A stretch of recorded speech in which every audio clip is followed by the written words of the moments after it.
So this is it. Welcome to Tiffany Spaulding at Life in the Wick. This is just a chat channel. Some of you already know when I said, I'm thinking about doing a podcast, what should I talk about? And I got this really great response, just talk about your life. And so here I am talking about something that's really, really important to me personally. And that is this concept of if you don't choose, life will choose for you. Right? So I'm not Bill Gates or Jeff Bezos or even Joe Rogan, but I am living a life that I have chosen.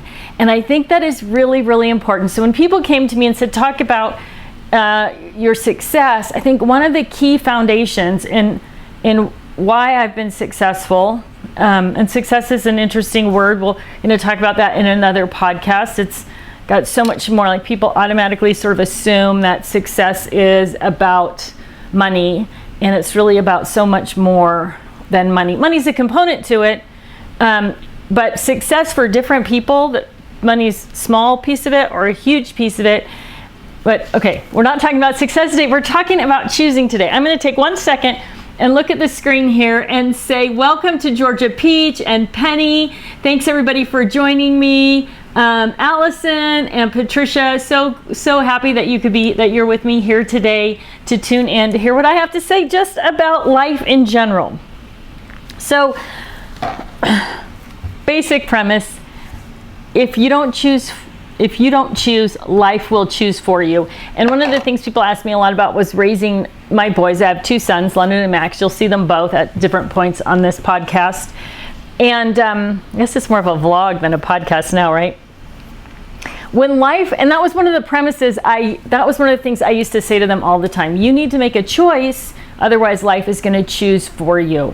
And so at any point in our lives, all of us have had life choose for us, right? And when life chooses for you, sometimes the results are amazing, and sometimes the results are dreadful. Most of the time, the results are mediocre, right? That is what you get, mediocrity. It's easy, it's simple, and it just goes by.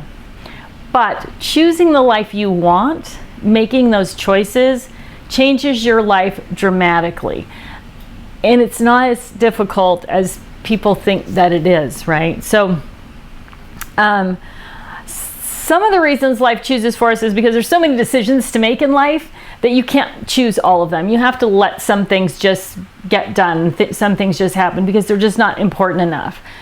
But sometimes we let little choices get by us and they turn into big results. So it is really important to keep in mind, to think about what you're choosing, be aware of what you're choosing, be conscious of what you're choosing. So I'm just watching the stream go off here. So hi Debbie, hi Marshall. Oh, Marshall, thank you so much for joining us today. Lakita, nice for you to be here. Now I can't see the screen that well. So Amanda, welcome all of you. I'm so glad that you joined me. So for those of you who have not actually gone to the Life in the Wick YouTube channel, please do that. Click the like, subscribe bell, and then every week when I come on for this portion, this podcast, I will be answering your questions, and you'll get a notification that I'm on for those things.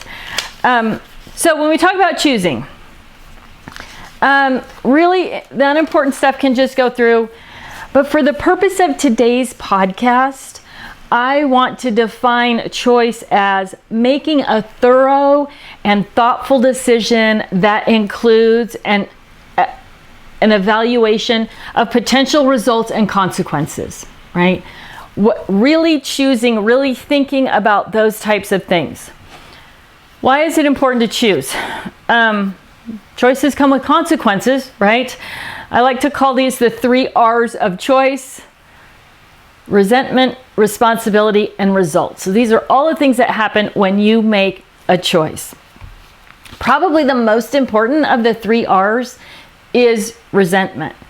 Resentment's a brutal mistress, right? She will wreak havoc on your emotional life, your relationships, everything, if you are carrying a ton of resentment. So when you are thinking about choices, you need to think about the resentments that might also come along with those choices and how you're going to deal with them, because there will be some.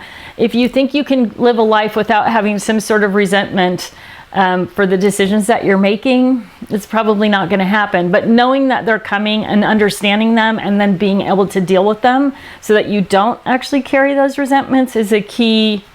It's key. I mean, even to your mental health, right? Carrying resentment breeds contempt and malevolence. It's a horrible thing. So the second R, responsibility. Ooh, this is my favorite one, right? Making decisions, consciously choosing the things in your life forces you to take responsibility. And maybe forces is the wrong word. Enables you to take responsibility, right? You take the responsibility for your life and your choices out of the hands of anyone else. They all become yours. And I know some of you are thinking already kind of in the back of your mind that it's more difficult than it sounds. And it is. I'm not for 1 second trying to say that making choices is easy, but the results are phenomenal when you are able to make those choices for yourself.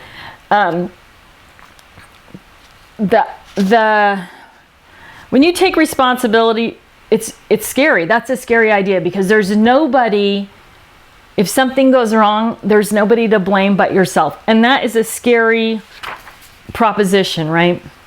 The third R, though, in my 3 R's of choosing is results, the byproduct of your decision making, and you will reap what you have sown. And when you start choosing, things get better right away, right? And you don't have to have a horrible life for things to get better, right? There's always something in our lives. Things can be going along pretty darn good, but there's something that could be better. It could be a relationship. It could be finances. It could be your physical health or your mental health. It could be anything that you're kind of ignoring the choice side of, and making more choices and focusing on that thing, and those choices will make that so much better. It's also really important to understand that choices are really individual. You can't understand the choice someone else will make. I can't understand the choice someone else will make because I don't have their history, their background, their experiences, their relationships. And so a lot of times when we look at people's choices, we question them. And there's really no good that can come of that, because we can't understand those things, but we can all work on ourselves, right? We can improve ourselves and how we manage our lives, which brings me to another important point, and that is advice. So as you're choosing things differently in your life, as you're moving through life, making these choices, there's a tendency to seek advice from other people. And I think that is brilliant. But my one piece of advice to you about getting advice is only ask advice from people who truly want the best for you, right? Who don't have any bias, who are willing to almost risk your relationship, almost risk the fact that you might be mad at them, be mad at you for what they're telling you. You may be mad at them for what the advice they're giving you. And that's why it's important that the people that you're asking for advice, that you feel 100% confident that they truly have the best for you in mind. No bias, no resentment, none of that. So that makes it hard to get advice from the people around you.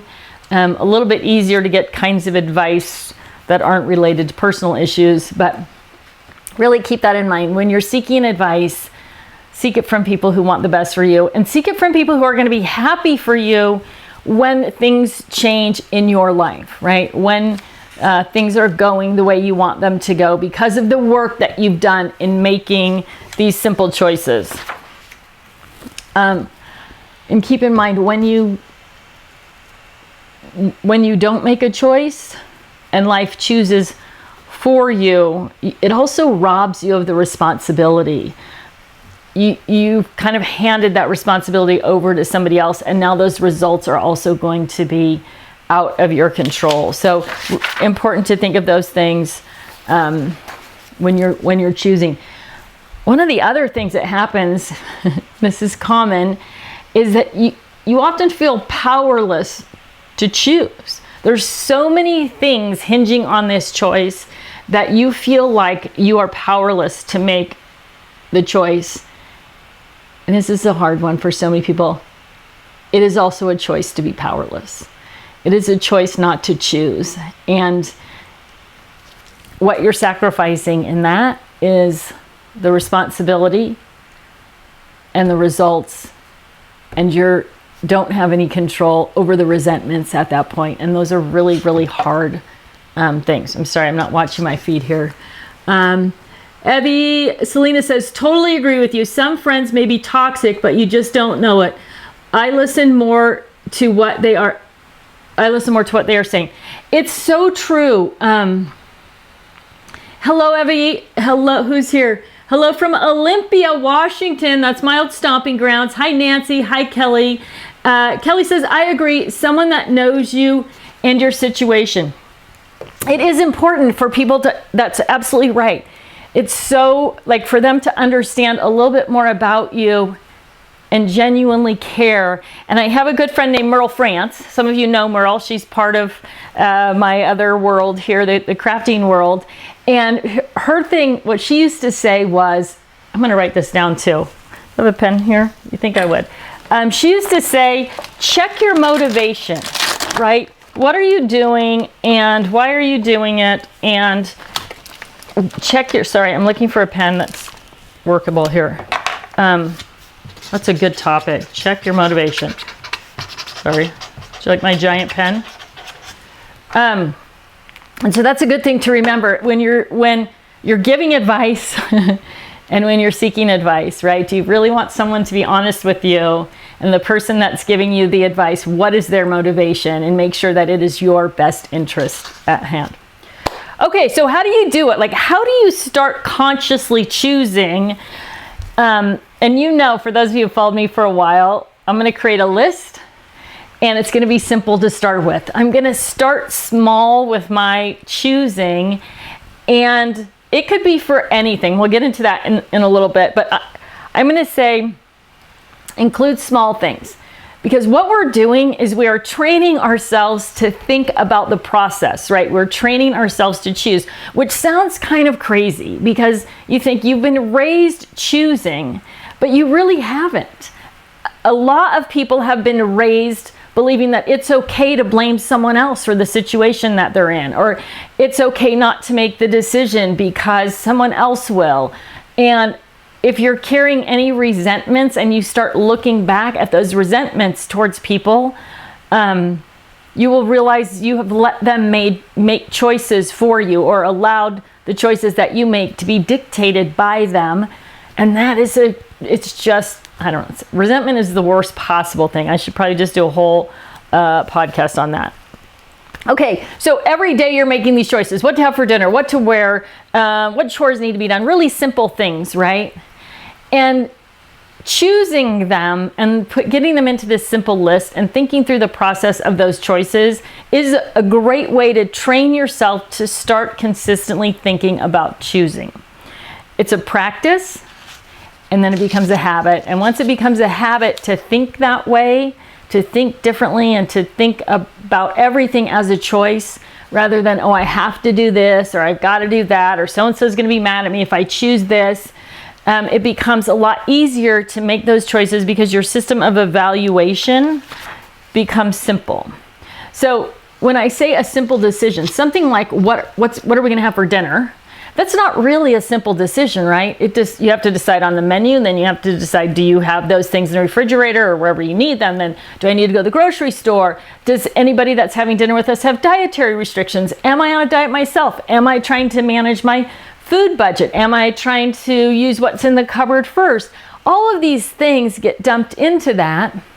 And without consciously choosing everything in there, something is going to get by you and something is going to get off track. So, example, dinner.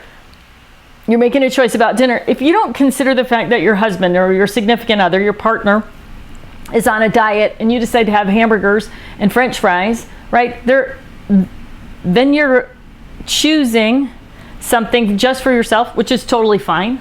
But in that choice, you also haven't considered them and what they need and how they're going to feel about that. I'm not saying you shouldn't choose the hamburger, okay? When I talk about this kind of things in other situations, in other group situations,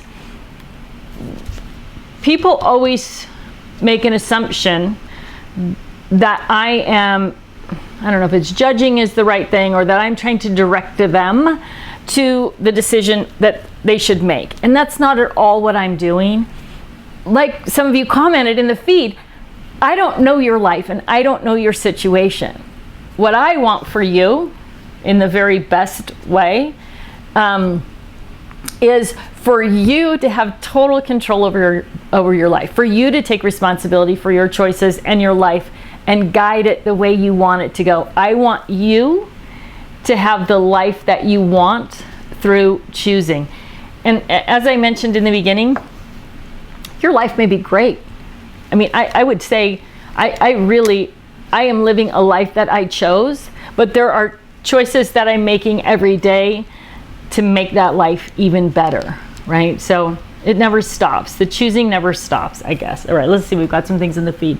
Evie says, I find prayer has really been helpful for me. Hubby is recovering from quadruple bypass surgery. You really know your friends during difficult times. They call you, they go to the hospital, and they just...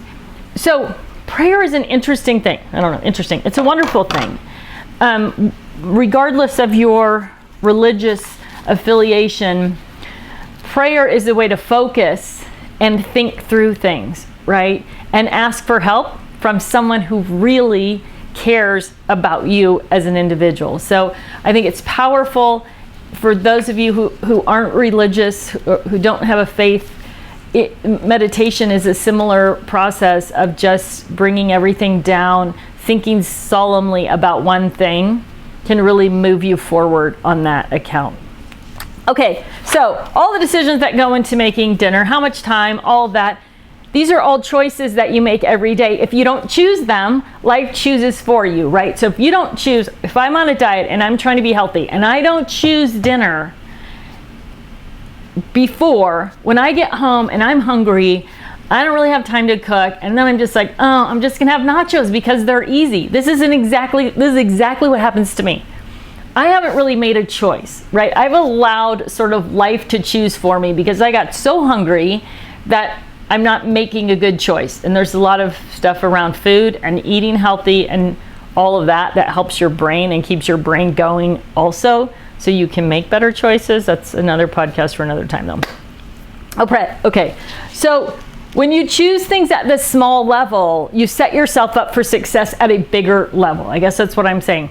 Those little things that seem like they're not important, they can become really, really important down the line. And it doesn't matter if we're talking about dinner or relationships or any of that kind of thing. They all get funneled into your choice, the resentment, the results, the responsibility. They're all part of that little decision, right?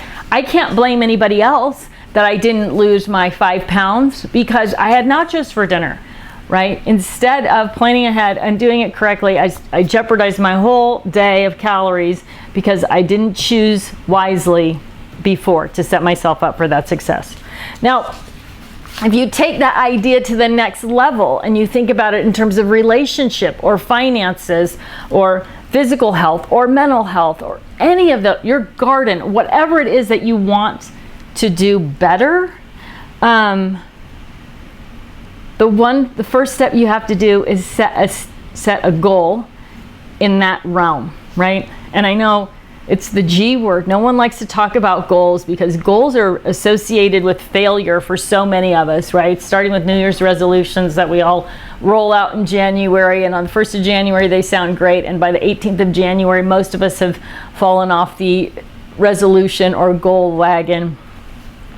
But you can't choose wisely without having a goal, without having an end game. And like I said, it doesn't have to be something major. It could be, but it doesn't have to be. Once you set that goal, it makes making good choices easier right down the line, right?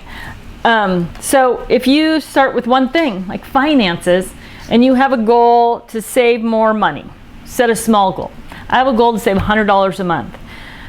Once you set that goal, it's easier to make a bunch of others in your life. If your goal is to save money, and then you have the option when you're menu planning, okay, my goal is to save money. That means I'm gonna plan a menu, I'm gonna stick within a budget for grocery shopping, or my plan is to save money, so instead of going out to dinner and spending $100, I'm gonna cook at home and just spend $25, right? All of the different things that happen in your life can feed back to that goal and the choices that you make within that goal. I just knocked something on the floor. No matter what it is, no matter what in your life, something major or something minor that you want to have more control, that you want to be in control of, not have more control, but take control of. Now, let's talk about the big elephant in the room, which is Tiffany doesn't know me. She doesn't know my situation. And she can say that about choosing, but she doesn't understand that I can't make those choices myself. I'm married, I have kids, I have this, whatever. I can't make those choices because ... That's right. I don't know you in your personal life. Some of you I do, but in general. But I do know one thing, and that is the choice is always yours. You may not want to make it. It might be really, really difficult to make that choice. And sometimes you think you have a choice, and just by thinking through the choice, you realize that's not really, that's not the choice you need to make. Those aren't the options that you need. So when you're looking at something serious, here's an example, personal example.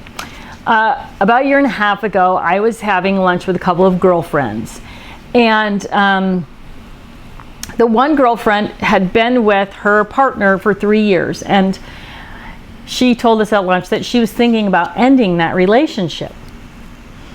And the other gal we were with said, well, you guys have been together for 3 years. If you're not, serious, or you don't think it's a life experience for you, you should go. Like, you should go look for your partner and let him go look for his partner. And she turned to me and she said, well, what do you think? And I said, well, what are your choices? And she said, my choices are to leave the relationship or stay in it.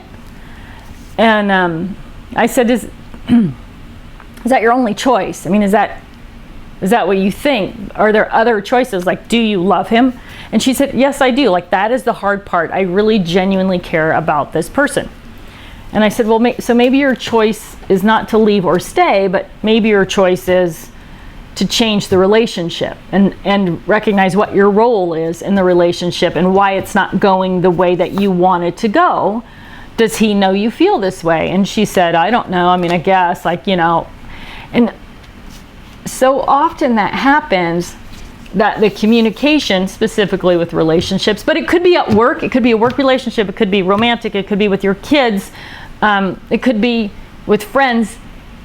The communication, you think you have different choices, or you're looking at different choices, but there could be significantly better choices. So in this situation, I said, do you have a list of all the things you love about him? One of the things I counseled my sons to do is write a list of all the reasons they love the women that they're with. And I said, because when things get ugly, that list will be valuable, because you can pull it out and go, these are all the reasons. And she said, no, I don't have that.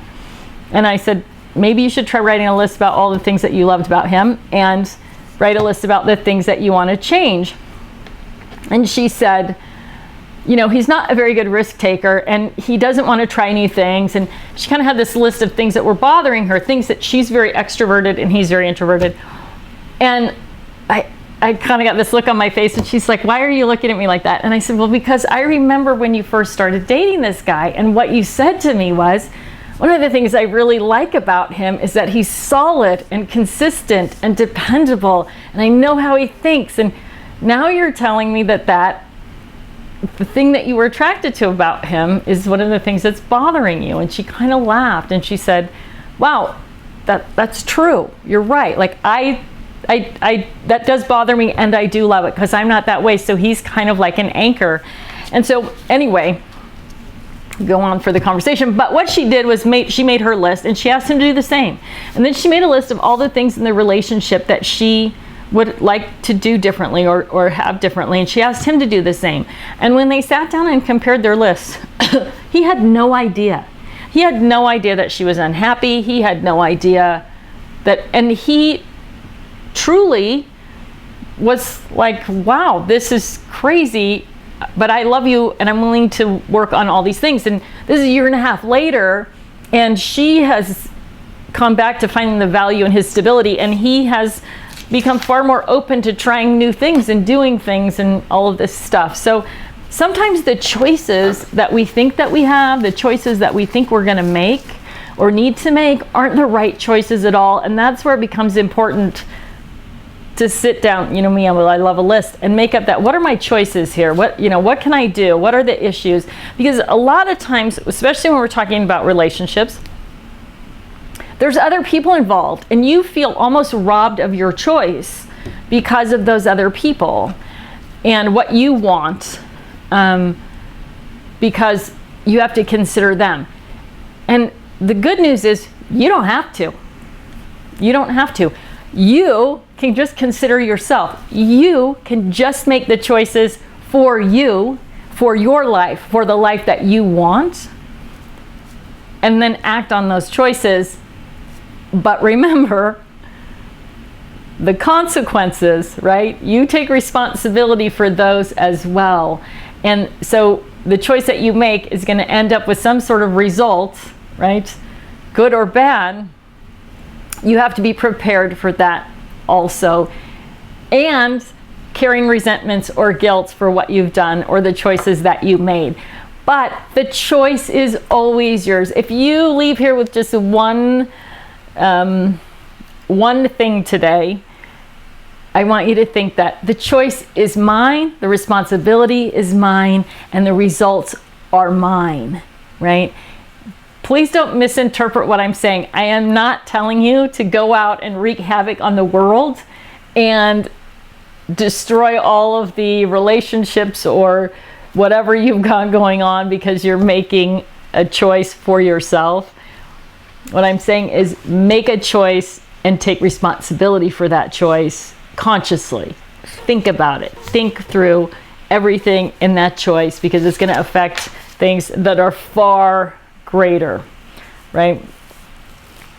All right. So, well, I guess I could look at my thing here and see if I've got anything.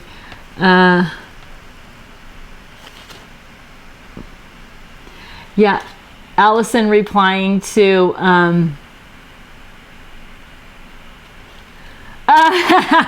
sorry, Eileen says, oh my gosh, were you at my house on Saturday when I chose the nachos?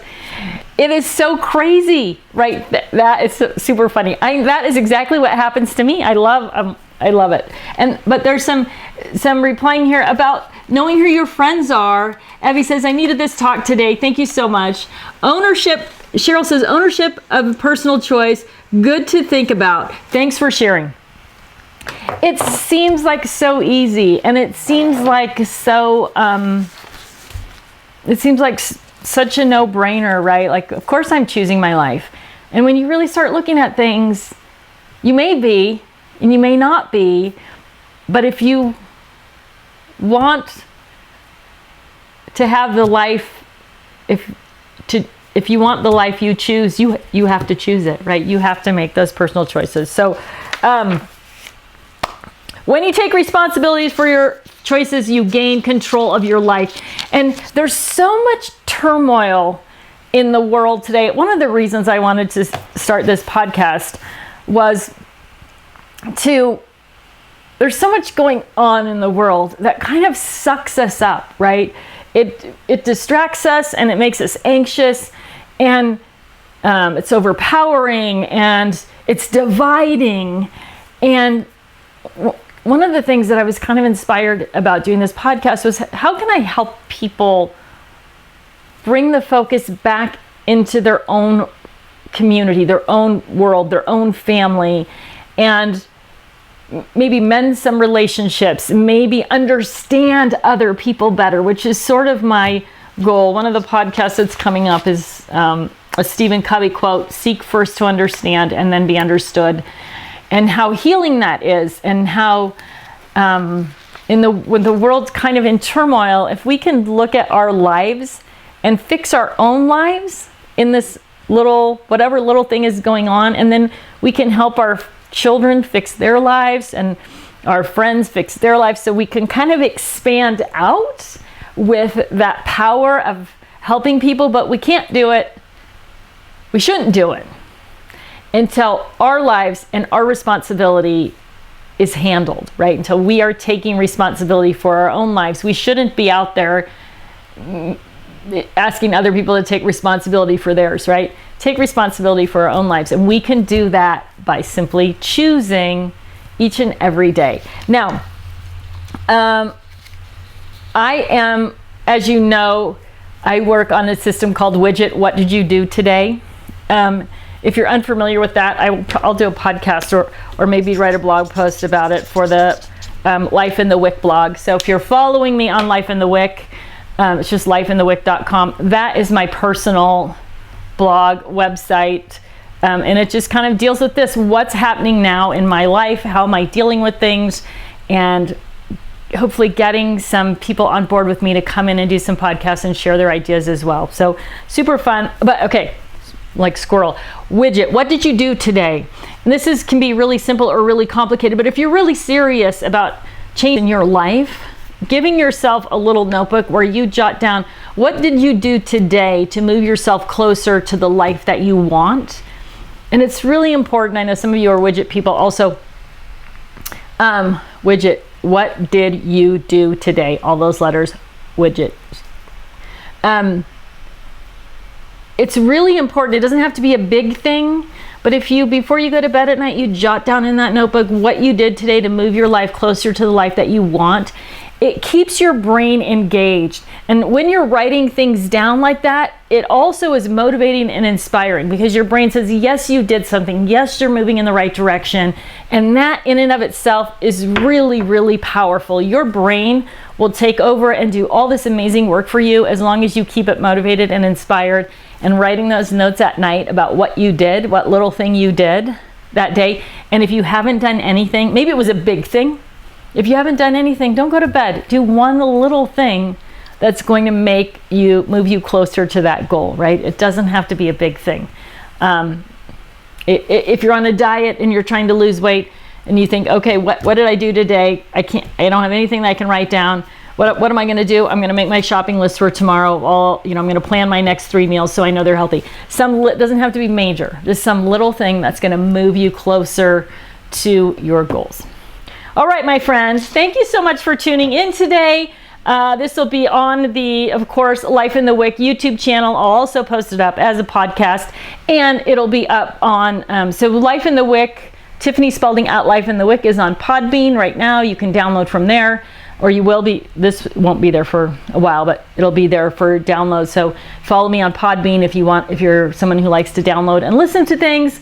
Otherwise, I will see all of you. I'm going to try to be here every Monday. Woo! We'll see how that works out. But that is my goal right now, to be right here at Life in the Wick every Monday. I'm going to read through the stream here on the YouTube channel as well, and hopefully be able to answer some questions there if you have any. If you have a topic you would like for me to talk about, or you'd like to hear my thoughts on, I would love to hear what you want to hear. So much more fun when other people are involved.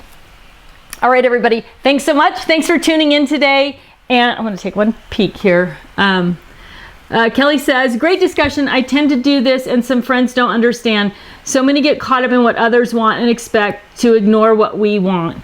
Absolutely. Maybe you want to share the podcast with them, right? I think the biggest, sorry, I just said I was going to leave, but I think the biggest thing for people is they think that they don't have the choices that they actually have. And if we can encourage people to choose and to be conscious and to know that maybe there's some consequences, maybe there's some tough stuff, but it's always easier on the other side, right? If you think about every major thing that you've pushed through, when you did it, it was easier than you thought it was going to be. It wasn't nearly as painful after it was done as you thought it was going to be. All the dread that we sort of put on ourselves before we take some major action. It's always easier when you get to the other side. So be sure that if you are watching on the Life in the Wick YouTube channel that you like, subscribe, and click the bell so you'll know when I'm on. I think I am going to try and do my podcast more as a live vlog. So hopefully I'll see you again next week. All right, everybody. I love the comments, though. I get hung up here, huh? Deb Schroeder, not having enough time. It was pointed out to me in the same day we all have the same amount of time. Yes. It's how I choose to use the time. That, my friend Deb, is also going to be a podcast, because one of my favorite things is that exact quote. Came to me from Karen Slusher. Tiffany, we all have the same amount of time. And it was eye-opening to me, and it actually changed my life. That one statement from Karen changed the way I thought about everything going forward. And that is what I'm trying to do with all of you. Share those statements, share those ideas that change your life from this moment forward. So go forth today, my friends, and choose, and I will see all of you next week.